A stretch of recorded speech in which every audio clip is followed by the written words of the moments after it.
Hello students, last class में हमने बात की थी एसेक्सुअल रिप्रोडक्शन इन एंजियोस्पर्म, जिसमें हमने नेचुरल और आर्टिफिशियल वेजिटेटिव प्रोपगेशन कंप्लीट किया था, जिसमें कटिंग, लेयरिंग, ग्राफ्टिंग ये सारी चीज़ें हमने स्टडी की थी। यानी कि हमने फर्स्ट चैप्टर कंप्लीट कर लिया है। अब हम आ जाते हैं सेकंड टॉपिक आपका सेक्सुअल रिप्रोडक्शन इन एंजियोस्पर्म। तो देखिए, सबसे पहले बेसिक सी चीजें हैं यहाँ पर कि सेक्सुअल रिप्रोडक्शन की जो प्रोसेस है वो एंजियोस्पर्म में किसके थ्रू होती है? तो पुष्प के माध्यम से होती है, फ्लावर के माध्यम से होती है। और इसीलिए हम इन पादपों को पुष्पीय पादप या फ्लावरिंग प्लांट के नाम से भी जानते हैं। एंजियोस्पर्म जो है उन्हें हम क्या कहते हैं? पुष्पीय पादप भी कहते हैं।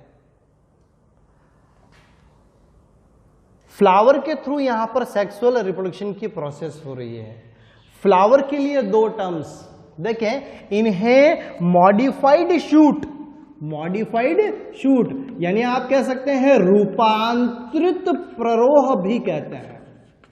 क्या कहते हैं? मॉडिफाइड शूट या रूपांतरित प्ररोह भी कहा जाता है। एक पादप के दो भाग होते हैं, पता है आपको अच्छी तरीके से। जमीन के अंदर का जो भाग होता है जिसे आप रूट कहते हैं, जड़ कहते हैं, मूल कहते हैं। भूमि के ऊपर का जो भाग होता है जिसे आप प्ररोह कहते हैं, शूट कहते हैं। हमने क्या कहा है? फ्लावर को एक मॉडिफाइड शूट, रूपांतरित प्ररोह कहा है। एक पादप में रूट और शूट को कैसे आइडेंटिफाई किया जाता है? तो दो बिंदुओं के आधार पर। अगर पादप के किसी भाग में पर्व और पर्व संधियां उपस्थित है, पादप के किसी भाग में पर्व और पर्व संधियां उपस्थित हैं, और अगर उस भाग में कहीं पत्तियां लगी हुई हैं, लीव्स लगी हुई हैं, तो हम उसे क्या कहेंगे? शूट कहेंगे। और अगर ये दोनों ही चीजें एब्सेंट है तो हम उसे क्या कहेंगे? रूट कहेंगे। तो यहां पर जो फ्लावर, जो पुष्प है, वो एक तरीके का रूपांतरित प्ररोह है। क्यों? क्योंकि पुष्प में आपको इंटरनोड और नोड यानी पर्व और पर्व संधियां देखने को मिलती हैं। क्या देखने को मिलती है? पर्व और पर्व संधियां देखने को। अब बोले कि फ्लावर के अंदर सर ऐसा तो कुछ दिखाई नहीं देता है। यहां पर पर्व का आकार बहुत छोटा होता है, यानी दो पर्व संधियों के बीच का जो भाग होता है उसी को तो पर्व कहते हैं। जैसे देखें यहां पर आपको दिख रहा है कि ये मैंने एक क्या बना दी? पर्व संधि। ये मैंने एक पर्व संधि दूसरी बना दी। अब इन दोनों पर्व संधि के बीच का पोर्शन है इंटरनोड, आपका पर्व हो गया एक तरीके से। क्या कहते हैं इसे? पर्व कहते हैं। और ये हो गई नोड आपकी पर्व संधि। क्या है? पर्व संधि। इन दोनों पर्व संधियों के बीच का भाग पर्व हो गया। अब प्रत्येक पर्व संधि पर आपको यहां पर क्या दिख रही है? लीव्स लगी हुई है, पत्तियां लगी हुई है। कुछ इसी टाइप का स्ट्रक्चर आपको फ्लावर में देखने को मिलेगा, पुष्प में देखने को मिलेगा। पुष्प में पत्तियों के स्थान पर पुष्पीय पत्तियां या पुष्पीय पत्रक उपस्थित होते हैं, जिन्हें हम फ्लोरल लीव्स कहते हैं, जिसमें आपका बाह्यदल, दल, कोमंग, जायांग ये सारी चीजें आ जाती हैं उसमें, है ना। तो वो तो हो गई पत्तियां। और जो पर्व का आकार है वो काफी छोटा होता है, इसलिए हम उसको प्रॉपर डिफरेंशिएट नहीं कर पाते हैं। ऐसा नहीं है कि बहुत दूर दूर होते, नहीं, बिल्कुल फ्लोरल लीव जो है वो पास पास में प्रेजेंट होती है, लेकिन उनके अंदर आपको पर्व और पर्व संधियां देखने को मिलती हैं, और साथ में पत्तियां किस रूप में? फ्लोरल लीव्स की फॉर्म में मिलती हैं। इसलिए हम पुष्प को रूपांतरित प्ररोह कहते हैं। दूसरा हम कहते हैं sporophyll bearing shoot. Sporophyll bearing shoot यानी हम कहते हैं बीजाणु पर्ण धारक प्ररोह, है ना। बीजाणु पर्ण धारण करने वाला जो प्ररोह है उसे भी आप यहां पर फ्लावर से संबोधित कर सकते हो। कैसे? तो यहां पर जनरली हम बताते हैं कि पादपों में जननांगों के रूप में लघु बीजाणु पर्ण और गुरु बीजाणु पर्ण उपस्थित होते हैं। पादपों में नर और मादा जननांग के रूप में क्रमशः लघु बीजाणु पर्ण और गुरु बीजाणु पर्ण उपस्थित होते हैं। यहां पर जो एंड्रोशियम यानी जो पुमंग, जो स्टैमिन होता है, वो एक तरीके का लघु बीजाणु पर्ण है, और जो पिस्टिल कार्पल यानी जो आपका क्या कह सकते हैं, अंडप कह सकते हैं, अंडप जो है वो एक प्रकार से गुरु बीजाणु पर्ण की भांति प्रेजेंट होता है। तो फ्लावर उन दोनों स्ट्रक्चर को होल्ड कर रहा है ना, माइक्रोस्पोरोफिल को भी होल्ड कर रहा है, मेगा स्पोरोफिल को भी होल्ड कर रहा है। इसीलिए हमने क्या कहा, स्पोरोफिल बियरिंग शूट, बीजाणु पर्ण धारक प्ररोह के नाम से उसे जाना जाता है। क्लियर? उसके बाद हम बात करते हैं, देखें स्ट्रक्चर ऑफ फ्लावर के बारे में, है ना, पुष्प की संरचना। तो पुष्प की संरचना में आप मेरे साथ साथ देखते जाइए, कोई कंफ्यूजन आपको नहीं होगा, कंफ्यूज होने की कोई जरूरत नहीं है। ये एक तने का भाग है, स्टेम है, इस स्टेम के ऊपर ये एक पत्ती लगी हुई है। अब क्या होता है, देखो कि तने से, स्टेम से जिस एक पतले वृंत के माध्यम से पुष्प जुड़ा होता है, पुष्प जिस वृंत से किससे जुड़ा होता है, तने से जुड़ा हुआ होता है, उसे हम क्या कहते हैं, उसे हम पुष्प वृंत या पेडिसल कहते हैं। पेडिसल कह दीजिए, पुष्प वृंत कह दीजिए, एक ही बात है। ये जो पुष्प वृंत है, ये ऊपर की ओर जाकर एक चौड़े भाग का निर्माण कर रहा है। इस चौड़े भाग को क्या कहते हैं, तो इसे हम कहते हैं पुष्पासन या थैलेमस।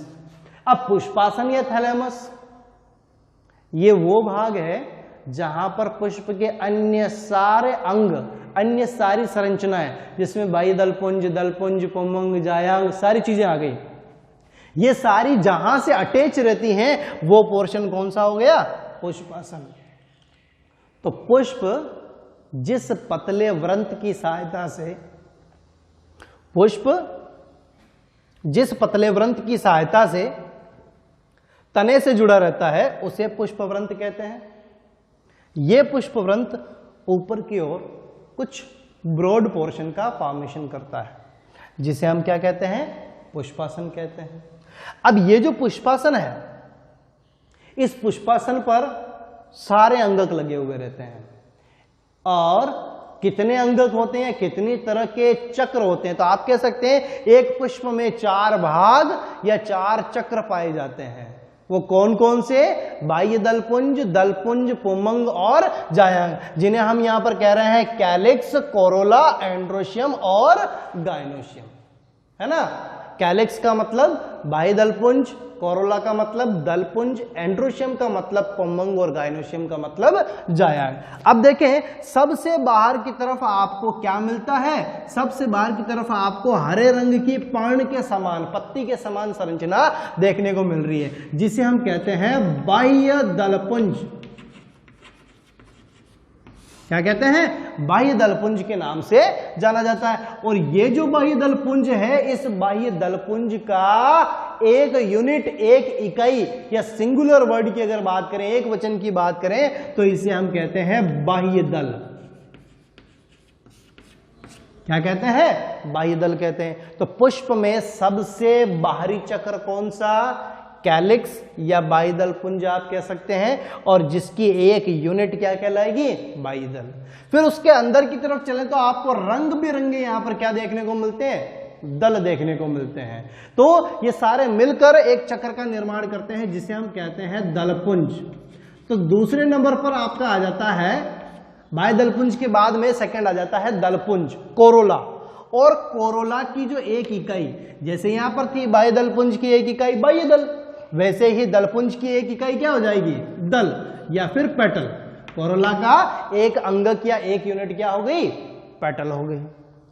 दूसरा आपका, अब देखें यहां पर कि कैलिक्स और कोरोला, कैलिक्स और कोरोला दोनों मिलकर एसेसरी हॉर्न का फॉर्मेशन करते हैं। आवश्यक चक्र कैसा, सहायक चक्र आप कह सकते हैं इनको, है ना, हेल्पिंग हॉर्न कह सकते हैं, एसेसरी हॉर्न कह सकते हैं। स्टेराइल होता है, स्टेराइल का मतलब आप कह सकते हैं बंध्य, अर्थात इनमें जनन की क्षमता नहीं होती, लेकिन जनन में सहायता करते हैं। जनन में सहायता कैसे करते हैं, कि पादपों में जनन की प्रक्रिया, पुष्पीय पादपों में जनन की प्रक्रिया परागण के माध्यम से, परागण की सहायता से संपन्न होती है। और परागण के लिए जीव जंतुओं को अपनी ओर अट्रैक्ट करने की आवश्यकता होती है, अपनी तरफ आकर्षित करने की आवश्यकता होती है। और आकर्षित करने का काम किसका है? बाह्य दलपुंज और दलपुंज का। इमेजिन कीजिए एक पुष्प में अगर दलपुंज और बाह्य दलपुंज दोनों ही न हो तो वो पुष्प कैसा लगेगा? क्या हम उसकी तरफ अट्रैक्ट होंगे या कहीं दूसरा एनिमल जो है वो क्या उसकी सुंदरता की तरफ अट्रैक्ट होगा? क्या बिल्कुल नहीं होगा। तो ध्यान में रखें आप, बाह्य दलपुंज और दलपुंज किसके लिए उत्तरदायी होते हैं? किसके लिए? तो ध्यान में रखिए किसके लिए उत्तरदायी है? ये परागण में सहायक होते हैं, इसलिए हम उन्हें कहते हैं एसेसरी हॉर्न। और दोनों ही जनन में सहायक होते हैं, जनन की प्रक्रिया इनके द्वारा संपन्न नहीं होती, इसलिए ये कैसे होते हैं? बंध्य होते हैं।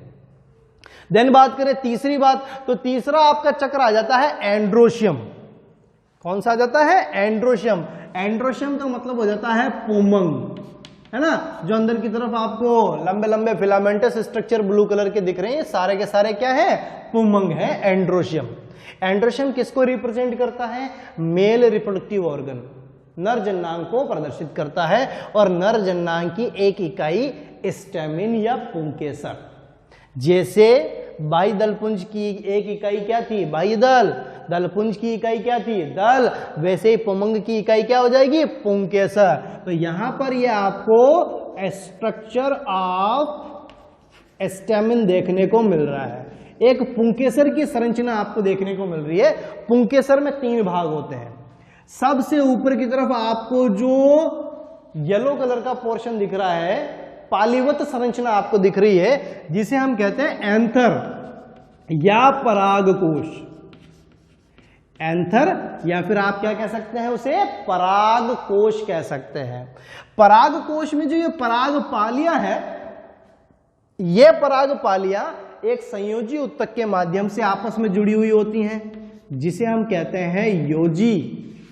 क्या कहते हैं? योजी या कनेक्टिव कहते हैं। और कनेक्टिव के साथ में आपको ध्यान में रखना है, एक नीचे की तरफ तंतु जुड़ा हुआ रहता है, जो एट लास्ट किससे अटैच होता है? तो थैलेमस से अटैच होता है, जिसे हम कहते हैं पुतंतु। तो एक पुंकेसर की संरचना में कितने भाग दिखाई देते हैं? 3 भाग दिखाई देते हैं, परागकोश, योजी और पुतंतु। चौथी बात कर लेते हैं हम कि अंदर की तरफ सबसे इनरमोस्ट जो है आपका होता है गायनोशियम। और गायनोशियम को आप कहते हैं यहां पर जायांग। जायांग किसको प्रदर्शित करता है? मादा जननांग को प्रदर्शित करता है। और इसकी एक इकाई क्या कहलाती है? अंडप या स्त्रीकेसर कहलाती है। अंडप या आप क्या कह सकते हैं? स्त्रीकेसर कह सकते हैं। और जिस प्रकार से एक स्टेमिन के 3 भाग होते हैं, उसी प्रकार से एक स्त्रीकेसर के भी आपको कितने भाग मिलेंगे? 3 भाग मिलेंगे। देखिए कौन कौन से? सबसे ऊपर की ओर आपको मिलता है वर्तिकाग्र, फिर आपको मिलता है ट्यूब लाइक स्ट्रक्चर, नलिका रूपी संरचना, वर्तिका। और सबसे नीचे की ओर जो फुला हुआ भाग है, इस भाग को हम कहते हैं अंडाशय। तो फ्लावर के स्ट्रक्चर में स्टेमिन में 3 भाग हुए, और आपके कार्पल या पिस्टल के स्ट्रक्चर में भी 3 भाग। सबसे ऊपर का जो ब्रॉड पोर्शन है, ये वाला भाग, इसे हम क्या कहते हैं? स्टिग्मा कहते हैं। फिर ये जो आपको पतला ट्यूब लाइक स्ट्रक्चर दिख रहा है, इसे हम क्या कहते हैं? स्टाइल यानी वर्तिका कहते हैं। और सबसे नीचे की तरफ जो आपको पोर्शन दिख रहा है फूला हुआ, इसे हम कहते हैं अंडाशय। और अंडाशय में आपको बहुत सारे ओव्यूल यानी बीजांड देखने को मिलेंगे। इसी प्रकार से परागकोश में आपको बहुत सारे परागकण देखने को मिलते हैं। तो जिस प्रकार से बाह्य दलपुंज और दलपुंज दोनों मिलकर सहायक चक्र का निर्माण करते हैं, उसी प्रकार से एंड्रोशियम और गायनोशियम यानी पुमंग और जायांग मिलकर जनन चक्र या आवश्यक चक्र का निर्माण करते हैं। और एंड्रोशियम और गायनोशियम दोनों कैसे होते हैं? फर्टाइल होते हैं यानी जननक्षम होते हैं, जबकि कैलिक्स और कोरोला दोनों कैसे होते हैं? स्टेराइल होते हैं, बंध्य होते हैं, जनन की क्षमता नहीं रखते हैं। इस प्रकार से एक पुष्प में कितने चक्र पाए जाते हैं? 4 चक्र उपस्थित होते हैं। कौन कौन से? Calyx, Corolla, androecium, gynoecium. बाह्य दलपुंज, दलपुंज, पोमंग और जायांग। बाह्य दलपुंज की इकाई बाह्य दल, दलपुंज की इकाई दल, पुंमंग की इकाई पुंकेसर और जायांग की इकाई स्त्रीकेसर या अंडक। बाह्य दलपुंज और दलपुंज मिलकर किसका निर्माण करते हैं? सहायक चक्र का। कैसे होते हैं? बंध्य होते हैं। पुंमंग और जायांग मिलकर किसका निर्माण करते हैं? आवश्यक चक्र या जनन चक्र का। कैसे होते हैं? जनन क्षम होते हैं। ये थी बात एक पुष्प की संरचना की। अब देखें कि इन चारों चक्रों की उपस्थिति और अनुपस्थिति के आधार पर पुष्प को 2 प्रकारों में क्लासिफाइड किया जा सकता है। फ्लावर को हम 2 कैटेगरी में क्लासिफाइड कर सकते हैं। ये सारी चीजें मैं आपको मॉर्फोलॉजी के अंदर भी बता चुका हूं, है ना। प्लांट मॉर्फोलॉजी जब अपन ने स्टडी किया था, ये सारी चीजें बता चुका हूं। फर्दर आपके सिलेबस में है इसलिए रिपीट किया है। टाइप ऑफ फ्लावर, तो टाइप ऑफ फ्लावर में आप देखें कि आपको 2 तरह के फ्लावर देखने को मिलते हैं। एक है आपका पूर्ण पुष्प और दूसरा आ जाता है अपूर्ण पुष्प, है ना, कंप्लीट और इनकम्प्लीट। ऐसा पुष्प जिसमें चारों चक्र उपस्थित होते हैं, बाह्य दलपुंज, दलपुंज, पुंमंग और जायांग, उन्हें हम क्या कहते हैं? पूर्ण पुष्प कहते हैं। क्या कहते हैं? Complete flower. और कंप्लीट फ्लावर के एग्जाम्पल हैं आपके सरसों और मटर, मस्टर्ड और पी, यानी सरसों और मटर। इनकम्प्लीट की बात करें तो इनकम्प्लीट का मतलब होता है यहां पर आपके कि जो चारों चक्र हैं, बाह्य दलपुंज, दलपुंज, पुंमंग और जायांग, इनमें से यदि एक भी चक्र क्या होता है? अनुपस्थित होता है, तो ऐसे पुष्प को आप क्या बताएंगे? अपूर्ण पुष्प बताएंगे। इट मीन्स आप कह सकते हो जितने भी यूनिसेक्सुअल फ्लावर हैं, एक लिंगी पुष्प, जिनमें या तो एंड्रोशियम मिलेगा या फिर गाइनोशियम मिलेगा, चारों नहीं होंगे बल्कि 3 ही चक्र होंगे, तो उस कंडीशन में वो फ्लावर कैसे होंगे? अपूर्ण होंगे। जैसे एग्जाम्पल आ गया पपीता, पपीता यूनिसेक्सुअल होता है। जैसे आपका बोटल गार्ड, बोटल गार्ड का मतलब लौकी, है ना, ध्यान में रखें, बॉटल गार्ड का मतलब हो जाता है आपका लौकी। तो लौकी हो गया आपका, पपीता हो गया, ये दोनों कैसे हैं? अपूर्ण पुष्प है। और जो आपका मस्टर्ड और पी का प्लांट देखें तो वो कैसा है आपका? कंप्लीट फ्लावर आपको देखने को मिलता है। तो ये थी बात किसकी? फ्लावर के स्ट्रक्चर की। फ्लावर के स्ट्रक्चर के बाद में हम नेक्स्ट बात कर लेते हैं यहाँ पर मेल रिप्रोडक्टिव ऑर्गन की। किसकी बात करेंगे? फ्लावर के अंदर जो मेल रिप्रोडक्टिव ऑर्गन है उसकी। तो देखिए ना, मेल रिप्रोडक्टिव ऑर्गन की बात करें, मेल रिप्रोडक्टिव ऑर्गन को कौन रिप्रेजेंट करता है? एंड्रोशियम। यानी एक पुष्प में नर जननांग के रूप में कौन सी संरचना पाई जाती है? पुंमंग पाई जाती है। आप बहुत अच्छे तरीके से जानते हैं। और पुंमंग का प्रत्येक अवयव या हम इकाई कह सकते हैं उसे, कि इकाई अवयव क्या कहलाता है? तो हम उसे पुंकेसर या स्टैमेन कहते हैं। तो ध्यान में रखें, हम इसे पुंकेसर या फिर स्टैमेन कहते हैं। ये इसकी इकाई हो गई। तो बहुत सारे पुंकेसर मिलकर एंड्रोशियम का फॉर्मेशन करते हैं, या फिर कह सकते हैं एंड्रोशियम या पुंमंग का प्रत्येक अवयव, प्रत्येक इकाई क्या कहलाती है? पुंकेसर कहलाती है। इस पुंकेसर को टेक्निकल टर्म के रूप में हम क्या कहते हैं? माइक्रोस्पोरोफिल भी कहते हैं। हिंदी में इसे कहते हैं लघु बीजाणुपर्ण। किसे कहते हैं? किसे कहते हैं? स्टैमेन को या पुंकेसर को यहाँ पर लघु बीजाणुपर्ण या माइक्रोस्पोरोफिल के नाम से भी जाना जाता है। मैंने फ्लावर के स्ट्रक्चर में अभी आपको बताया कि जो एक लघु बीजाणुपर्ण है, जो एक स्टैमेन है, वो कितने पार्ट्स रखता है? 3 पार्ट्स में डिवाइड होता है। देखो, एक होता है एंथर, या जिसे आप कह सकते हैं यहाँ पर परागकोश, दूसरा होता है आपका योजिक कनेक्टिव, और तीसरा होता है फिलामेंट या तंतु। कितने भाग हुए यहाँ पर? तीन भाग हो गए, परागकोश, योजी और कोतंतु। अब देखिए इस डायग्राम में आपको ये सारी चीजें मिल जाएंगी। सबसे ऊपर का आपको जो येलो कलर का पोर्शन है, इस येलो कलर के पोर्शन को हम बोलते हैं यहाँ पर परागकोश।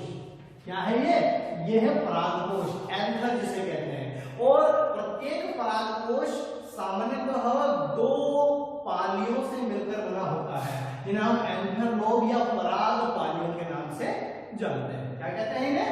पराग पाली भी कह सकते हैं, एंथर लोब या पराग पाली।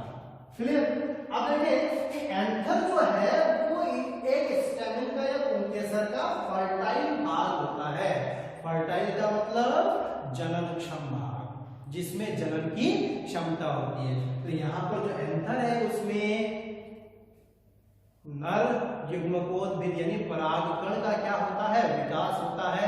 उसी से बाद में नर युग्मकों का निर्माण वगैरह वो सारी प्रोसेस यहीं पर संपन्न होती है। तो ध्यान रखें एंथर जो है वो फर्टाइल पोर्शन है।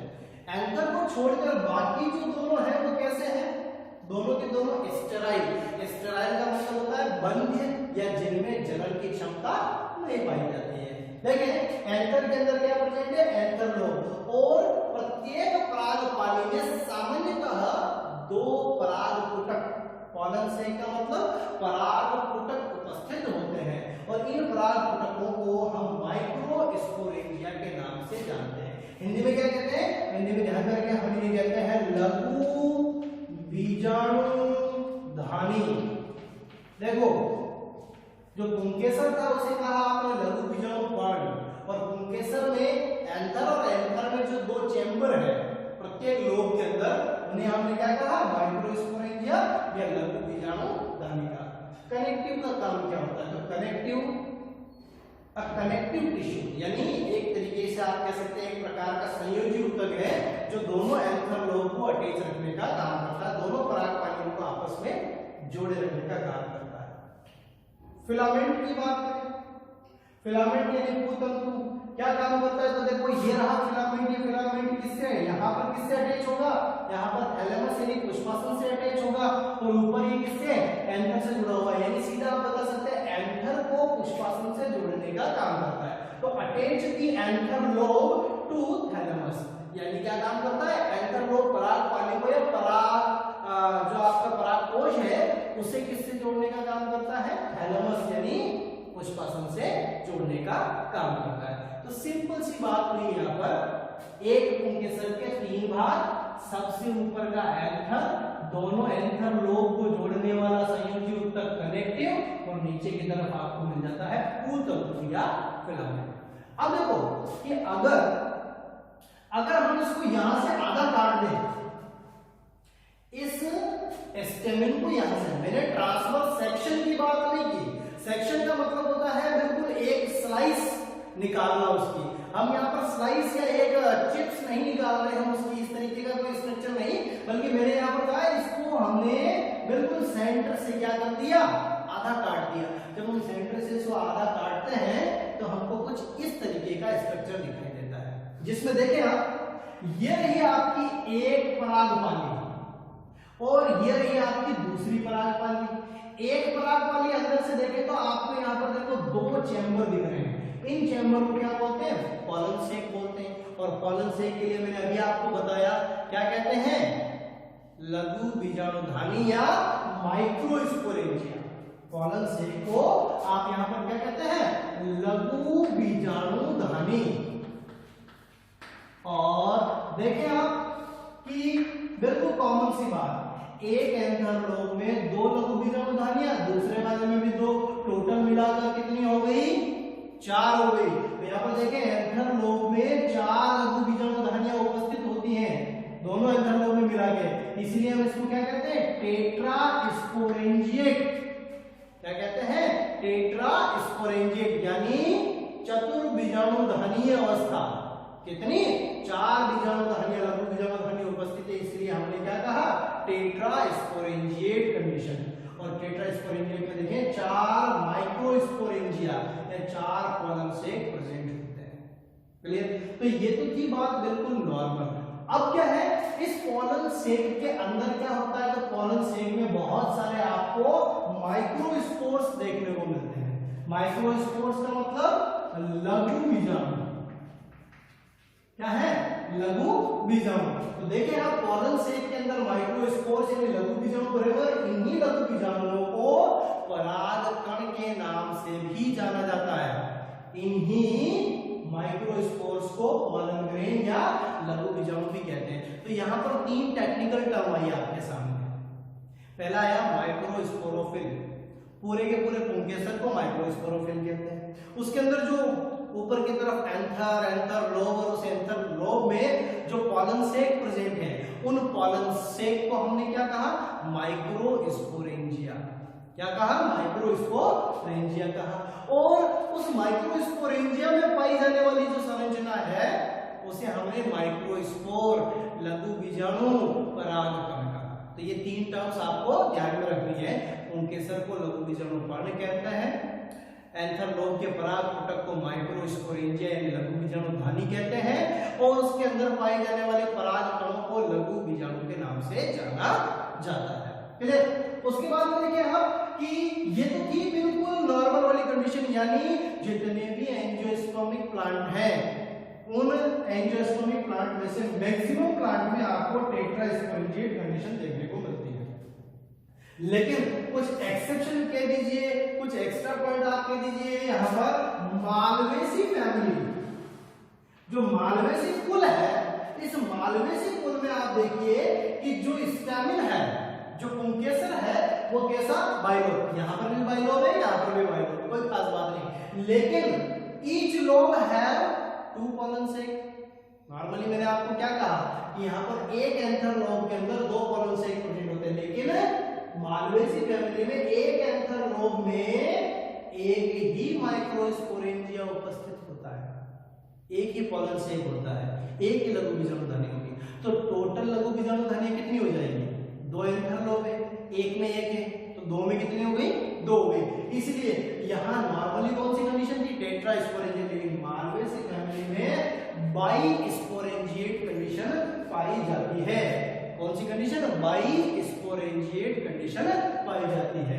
तो ध्यान में रखें यहां पर कि एक एंथर लोब में 2 पोलन सेक उपस्थित होते हैं, इसलिए हम क्या बोलते हैं इसे डाइथिकस या द्विकोष्ठीय कहते हैं सामान्य अवस्था में। जबकि यहां पर आपको कैसा, एक एंथर लोब में एक ही माइक्रोस्पोरेंजिया होता है, इसलिए इसे मोनोथिकस या एक कोष्ठीय अवस्था के नाम से जाना जाता है। तो ये द्विकोष्ठीय है, ये एक कोष्ठीय है। यहाँ पर टेट्रास्पोरेंजिएट कंडीशन है, यहाँ पर बाइस्पोरेंजिएट कंडीशन है। इसे आप कह सकते हैं चतुष्बीजाणुधानी अवस्था, इसे आप कह सकते हैं द्विबीजाणुधानी अवस्था। तो ये था आपका एक इंट्रोडक्शन के फॉर्म में मेल रिप्रोडक्टिव ऑर्गन या फिर स्टेमिन के बारे में। नेक्स्ट क्लास में हम डेवलपमेंट ऑफ मेल गैमेटोफाइट वगैरह इनके बारे में स्टडी करेंगे।